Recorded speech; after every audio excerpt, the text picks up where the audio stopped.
Assalamualaikum guys, apa kabar semuanya? Kembali lagi bersama SK Studio. Di video kali ini kami kembali membawakan film berbahasa Telugu dengan judul Lie, kepanjangan dari Love, Intelligence, and Miti, sebuah film action trailer yang dirilis pada tahun 2017. Disutradarai oleh Hanura Gavapudi dan dibintangi oleh Nitin, Mega Akas, dan Arjun Sarja sebagai antagonis utama. Sesuai dengan judulnya, di sepanjang film, kita akan melihat berbagai macam kebohongan yang ditampilkan oleh si tokoh antagonis maupun protagonis. Gimana ceritanya? Oke yuk, langsung saja kita hantam ke plotnya.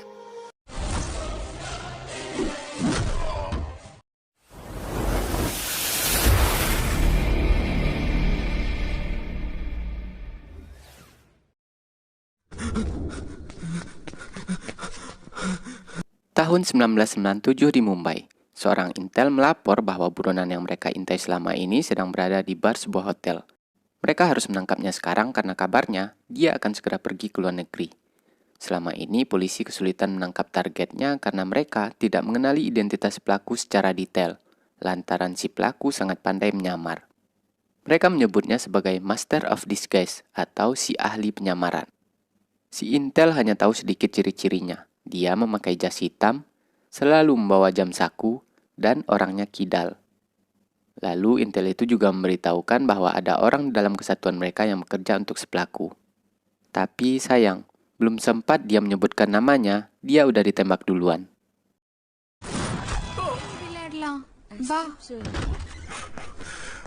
Singkat cerita, polisi sampai di bar hotel. Di saat mereka ingin melakukan penggeledahan, tiba-tiba seorang pria menyandra pelayan bar. Polisi langsung mengambil tindakan tegas. Pria itu langsung tewas. Rupanya dia hanya tumbal. Ini pelaku aslinya. Dia berhasil kabur dengan menyamar sebagai pelayan bar sesaat sebelum polisi tiba. Kemudian dia menyandra seorang bocah di toilet, lalu mengancam ayah bocah tersebut untuk menuruti perintahnya. Pelariannya pun berjalan dengan mulus.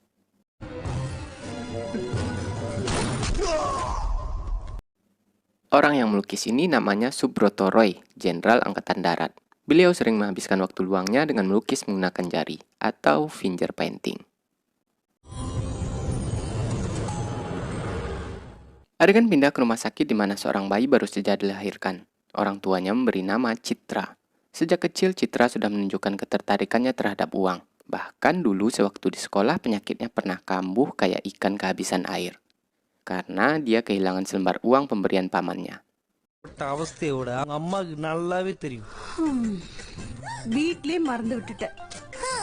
Tak seperti orang-orang pada umumnya, Citra bercita-cita untuk memenangkan sebuah jackpot di Las Vegas.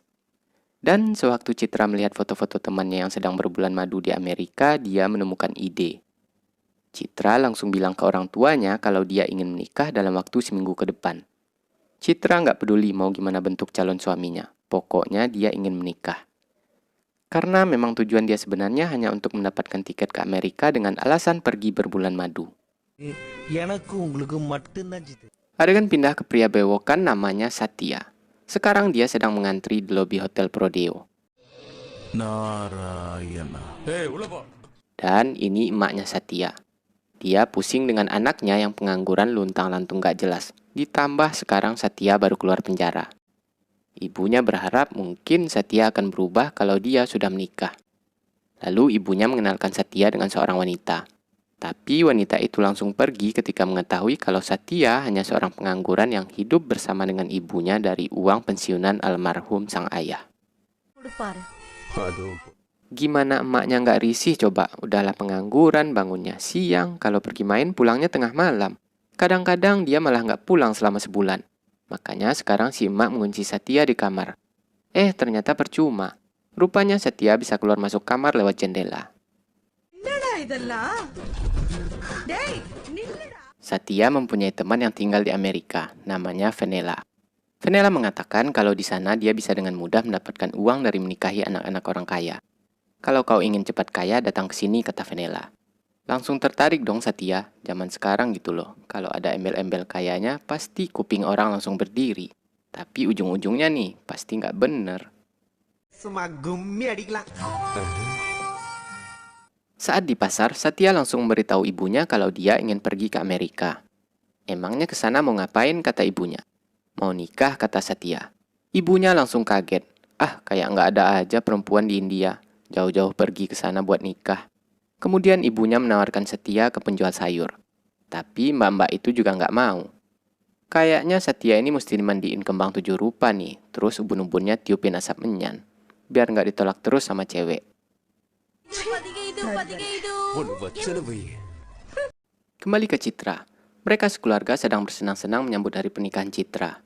Tapi suasana langsung berubah setelah mereka mendapatkan kabar kalau pernikahan itu batal karena si mempelai prianya kabur dengan cewek lain. Lalu Citra langsung menghubungi agen travel untuk membatalkan paket perjalanan honeymoon yang telah dia booking. Tapi bapak itu mengatakan gak bisa dibatalin. Terserah Citra mau berangkat atau enggak. Pokoknya uang Citra gak akan kembali sepersen pun. Di sisi lain, Badan Intelijen Nasional yang dikomandoi oleh Barat sekarang mendapatkan petunjuk tentang buronan mereka yang kabur 20 tahun silam. Si ahli penyamaran. Diduga sekarang dia tinggal di Amerika. Menurut info, si pelaku ini sangat terobsesi dengan jas.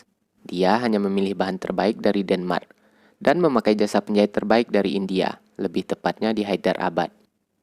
Kainnya 2 hari yang lewat sudah tiba di Hyderabad. Menurut perkiraan, jas itu akan selesai dalam waktu seminggu. Barat berencana untuk mengikuti jas tersebut agar mereka bisa menangkap si pelaku. Misi operasi ini disebut dengan Sholay. Adegan pindah ke Satya yang sedang jalan-jalan tanpa tujuan. Lalu ada kurir paket yang menanyakan alamat. Satya langsung mengantarnya. Kan lumayan dapat numpang gratis. Rupanya si kurir itu sedang diincar oleh polisi karena dia akan mengambil paket berisikan jas yang dipesan oleh si ahli penyamaran. Rencananya polisi akan merebut paket itu.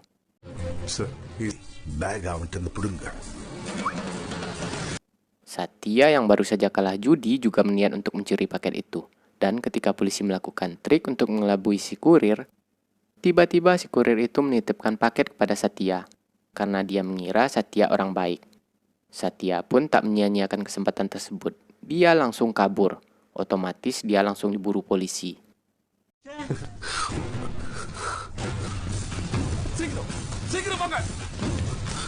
Mereka pun kejar-kejaran hingga ke tengah pasar. Dan akhirnya polisi berhasil mengepung Satya.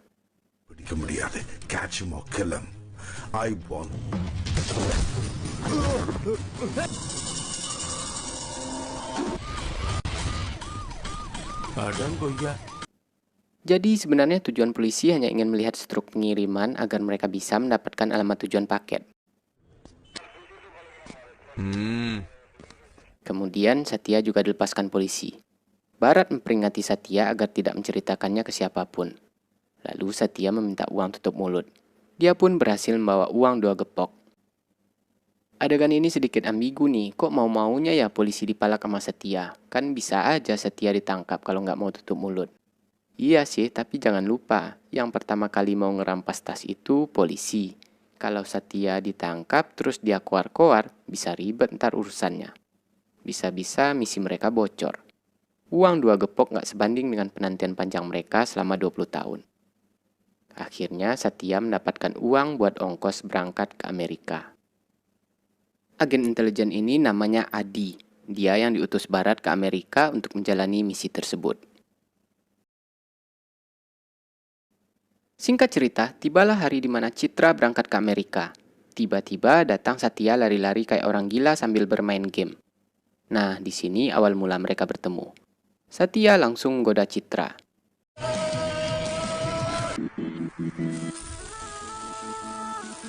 Citra kan tadinya mengambil paket honeymoon, tapi karena lakinya nggak ada, si agen masangin Citra dengan Satya. Lumayan hemat karena uang Citra dikembaliin agen 50% karena Citra jadinya patungan dengan Satya. Di pesawat, Citra sedikit risih dengan kelakuan Satya yang kepo. Lalu dia mengatakan kalau perjalanan mereka ini cuma bohongan. Kemudian Citra mengajak Satya main bohong-bohongan. Satya pun setuju. Citra mengaku namanya Om Raujen, kalau Satya memakai nama Sholay. Kemudian Satya memesan 2 gelas vodka. Lalu dia menawarkan ke Citra. Kata Citra dia nggak minum minuman keras. Wah, kebetulan banget saya suka wanita yang nggak minum, ungkap Satya. Tiba-tiba minuman itu langsung dihabisin Citra. Ternyata Satya berbohong agar Citra ikut minum dengannya. என்ன மறந்துட்டியா? Dan ini dia si ahli penyamaran. Rupanya dia pesulap terkenal dari India. Namanya Padmanabhan. கடைசி show. Yes, sir. Dan ini orang kepercayaannya, Viswanadam. Sampai saat ini polisi masih belum tahu identitas asli si pelaku. Singkat cerita, Satya dan Citra telah mendarat di Amerika. Satya langsung menelpon temannya. Bukannya mengangkat telepon Satya, Vanella malah kaget melihat foto-foto bininya yang sudah menikah 5 kali. Niatnya pengen nipu, tapi malah dia yang kena tipu. Dan ini salah satu korbannya. Kata pria ini kalau Vanella ingin bercerai, dia harus membayar uang 3 juta dolar. Karena Vanella sudah menandatangani surat perjanjian sewaktu dia sedang mabuk. Tuh kan, ujung-ujungnya nggak benar. Prove it. Tas yang mereka ikuti sudah sampai juga di alamat tujuan. Tas itu sepaket dengan lukisan yang kita lihat di awal film. Paket itu diterima oleh seorang pria tua. Singkat cerita, Adi datang ke alamat paket itu. Dia langsung masuk ke dalam. Di ruangan lain, terlihat pria tua tadi sedang menaburi lukisan itu dengan tepung. Mau bikin lumpia apa donat ya? Rupanya kakek itu bisu. Lewat jaringan satelit, Barat membantu Adi menerjemahkan bahasa si kakek. Adi pura-pura mau mengambil paket itu. Kata si kakek, barangnya belum kelar. Tak lama kemudian datang 2 orang pemuda yang juga mau mengambil paket itu. Alhasil kakek itu jadi kebingungan. Kemudian Barat menyuruh Adi menangkap atau menghabisi kedua pria tersebut.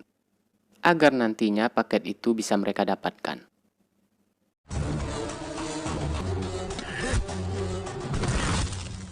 ஆதி என்னால பார்க்க முடியல. ஆதி can you hear me? Hello. Job is done, sir. Di sisi lain, Padmanabhan mendapati kabar kalau kurir mereka sudah tewas. Diduga pelakunya agen intelijen dari India. Kemudian Nabam menyamar jadi Viswanadam. Dia pergi menemui Ajay. முதல் தடவையா தேவைப்பட்டுச்சு. Nabam memberikan uang 15 juta dolar untuk menghabisi Adi. Dia langsung membayarnya cash.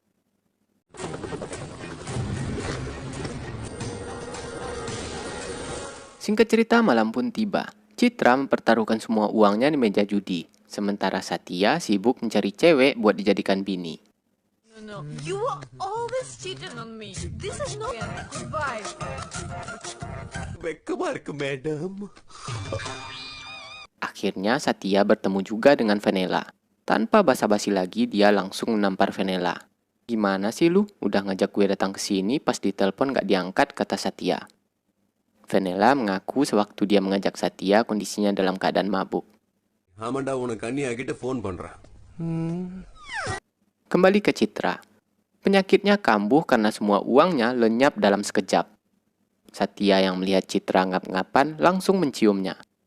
Penyakit Citra pun langsung hilang.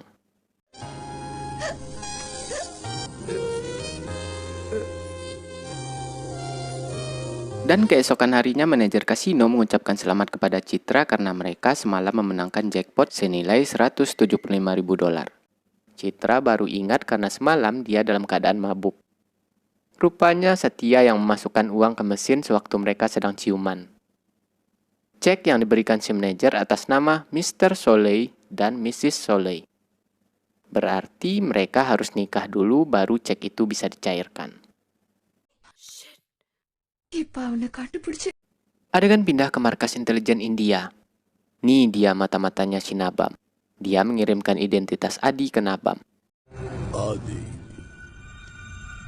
Dan sewaktu di jalan, Adi dicegat oleh 2 orang suruhan Ajay. Beruntung Adi bisa selamat.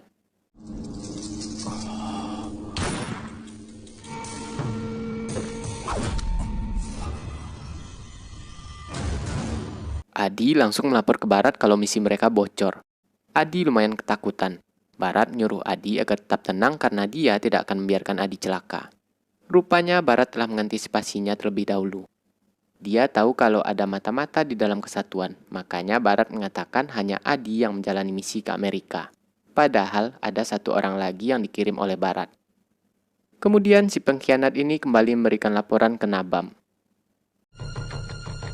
Dan keesokan harinya, Adi yang sedang berada di bawah ancaman Ajay dipaksa untuk menunjukkan satu orang lagi yang diutus dalam misi tersebut. Di saat yang sama, Adi melihat Satya dan Fenella yang sedang lewat. Adi langsung memegang Satya sambil mengatakan ini orangnya. Lalu mereka berhasil kabur lewat lift. Oke. Alhasil Satya dan Fenella langsung ditangkap oleh orang suruhan Ajay.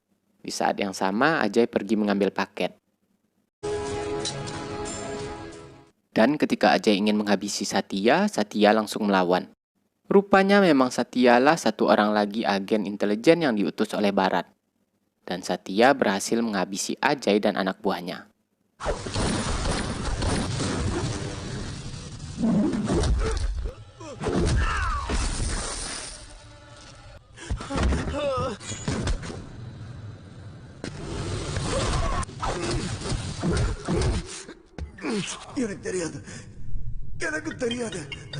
Di awal film kita melihat Satya masuk penjara, ternyata untuk mencari info.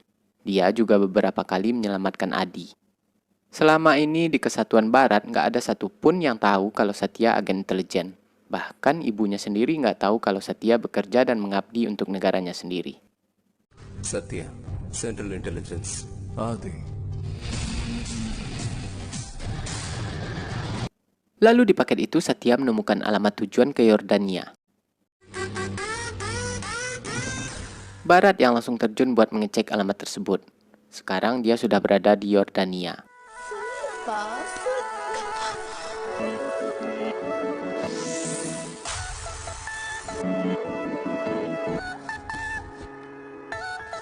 Dan saat Satya sedang seru-serunya dengan Citra, tiba-tiba masuk telepon dari Barat. Rupanya alamat itu cuma jebakan. Barat terluka parah terkena ledakan bom. Barat menyuruh Satya mengecek jas itu karena dia curiga pasti ada sesuatu di jas itu. Satya langsung lari ke kamar Adi. Tapi di jas itu nggak ada apa-apa. Adi dan Satya kebingungan. Kok si pelaku niat banget mau bunuh mereka padahal itu hanya jas. Erase பண்ணிருக்கு. ஒருவேளை அந்த Keesokan harinya Satya nggak mau ambil pusing. Kalau mereka butuh, pasti mereka menghubungi kita, ungkap Satya. Dan benar saja, Adi mendapatkan telepon dari Viswanadam. Dia ingin memberikan penawaran buat jas itu, lalu mengajak Adi ketemuan. Di sana, Adi pura-pura jadi pengkhianat. Lalu dia memberikan alamat tempat Satya menginap. Adi mengatakan kalau Satya menginap di Hotel Trump. Kemudian Nadam memberikan penawaran sebesar $15 juta buat jas itu. அப்போ ஆட்டத்தை சரியா ஆடணும். Di sisi lain, sekarang Satya terpaksa pindah ke Hotel Trump. Dia meminjam uang Fenella untuk bayar hotel. Sekarang Satya tinggal menunggu musuh-musuh mereka yang akan segera datang. Yang datang malah si Adi. Adi mengatakan mereka menawarnya $15 juta. Kita bisa kaya mendadak dengan uang sebanyak itu, ungkap Adi.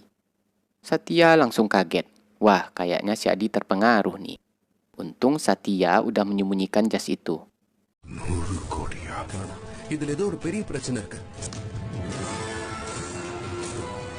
Dan sewaktu Satya tertidur, Adi mencari-cari jas itu. Tapi zong, dia tidak bisa menemukannya.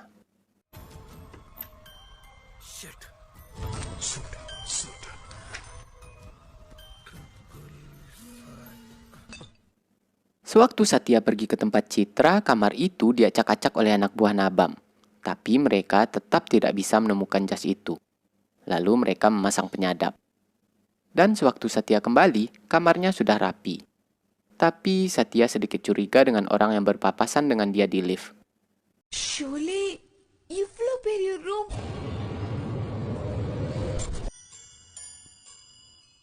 Di saat Satya berada di luar dengan Adi, dia melihat Adi memegang senjata dengan tangan kiri. Kemudian Satya bertanya, "Kok ente pakai tangan kiri? Tangan kanan saya sedang luka," kata Adi.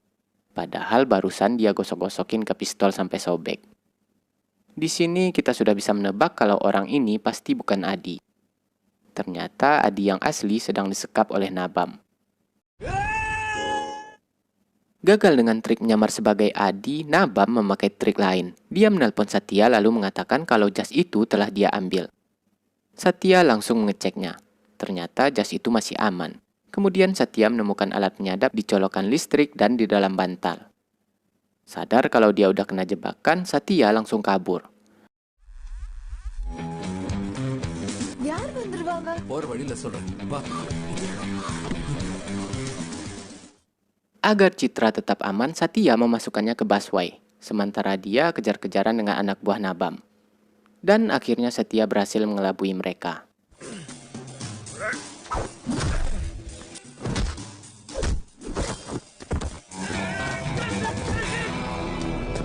We lost him.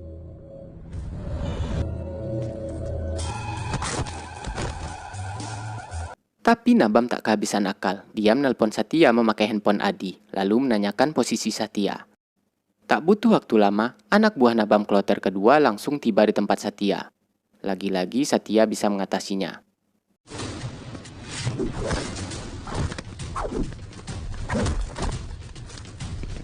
Catch it!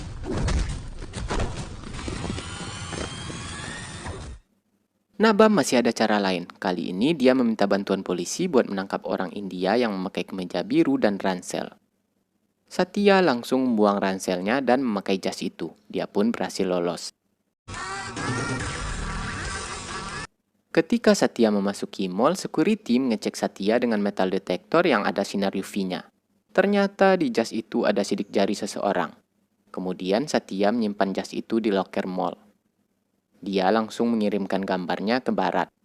Tapi mereka gagal melacak orang yang memiliki sidik jari tersebut. Singkat cerita, malam pun tiba. Nabam kembali menyamar sebagai Adi. Saat mereka nongkrong di jalan, tiba-tiba datang preman malak Satya. Rupanya salah orang. Satya malah menodongnya dengan pistol. Alhasil preman itu yang kena palak. Satya makin curiga kalau orang ini bukanlah Adi. Tapi Satya juga nggak tahu kalau orang yang menyamar ini si pelaku utama. Kalau dipikir-pikir kan nggak mungkin juga bos gede langsung turun tangan. Biasanya kalau bos gede kan cuma beri-beri perintah doang lewat telepon. Lalu Satya menipu si Adi KW. Dia mengatakan kalau Barat nyuruh orang buat ngambil jas itu. Besok mereka akan serah terima. Siapa orangnya, kata Adi. Nggak tahu, soalnya ntar kita serah terimanya pakai kode, kata Satya. Dan Satya memberitahukan kodenya. Keesokan harinya, Satya berhasil mengelabui Nabam. Satya mengurung Nabam di peti, lalu mengancam akan menguburnya hidup-hidup jika dia tidak mau memberitahukan nama orang yang menginginkan jas itu. Jadi, sampai sekarang Satya masih belum tahu nih kalau ini aki-aki pelaku utamanya. Kemudian pria tua itu mengatakan kalau dia mengenal seseorang yang bisa membawa Satya ke orang yang menginginkan jas itu. Rupanya Satya dibawa ke tempat Viswanadam. Di sana Padmanabhan yang masih dalam penyamarannya mengancam akan menghabisi anak dan istri Viswanadam jika dia tidak menuruti perintahnya. Akhirnya Viswanadam jadi tumbal.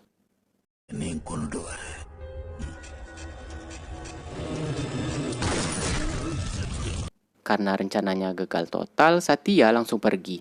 Di jalan dia mengalami kecelakaan karena mobilnya ditembaki orang. Tapi dia hanya luka gores. Demi keselamatan Citra, Satya menyuruhnya pergi berwisata duluan. Satya berjanji akan menyusulnya. Dan sewaktu Satya kembali lagi ke hotel, dia melihat pintu hotel nggak terkunci. Rupanya di toilet ada Barat.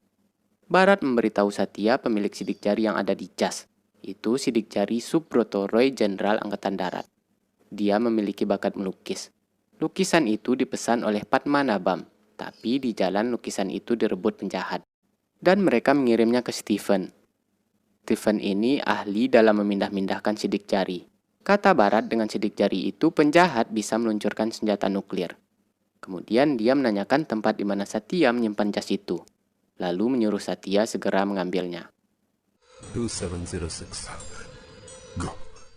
Belum sampai Satya ke tempat tujuannya, masuk telepon dari Barat. Barat mengatakan kalau dia telah menunggu selama 1 jam di bandara. Lah, kok ada 2 Barat?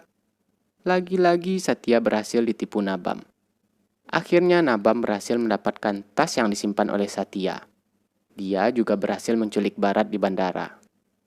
Because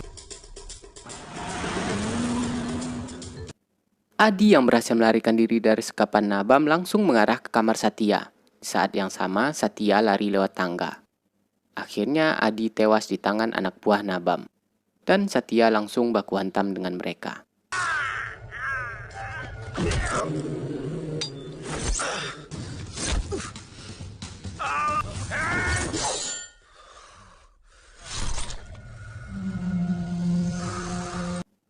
Rupanya tas itu isinya jas bapak-bapak yang tewas ditembak Bharat 20 tahun silam. Dan ternyata Satya anak bapak-bapak itu. Karena nggak ada cara lain lagi, akhirnya Padmanabhan mengancam akan membunuh Bharat dan Citra. Bunuh aja, kalau mereka mati saya tinggal menguburnya, kata Satya. Akhirnya Satya berubah pikiran. Jangan bunuh Bharat karena dia telah membunuh ayah saya, ungkap Satya. Lalu mereka janjian di tempat bangkai-bangkai pesawat.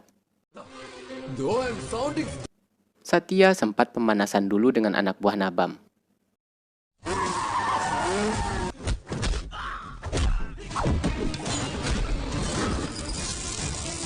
Dan saat Nabam tiba di sana, tanpa basa-basi lagi mereka langsung baku hantam.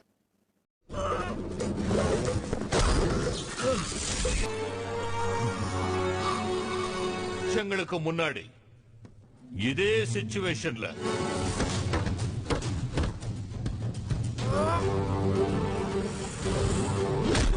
Akhirnya Padmanabhan tewas terbakar.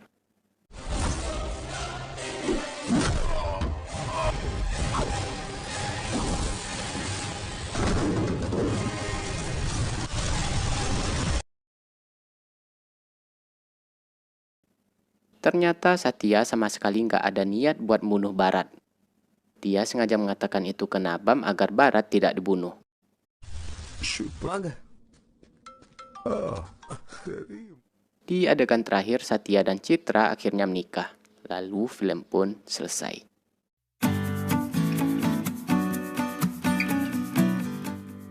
Oke guys, sampai di sini dulu untuk videonya. Jangan lupa like, komen, dan subscribe jika menurut kalian video-video kami cukup menarik untuk ditonton. Dan sampai jumpa di video kami berikutnya. Wassalamualaikum warahmatullahi wabarakatuh.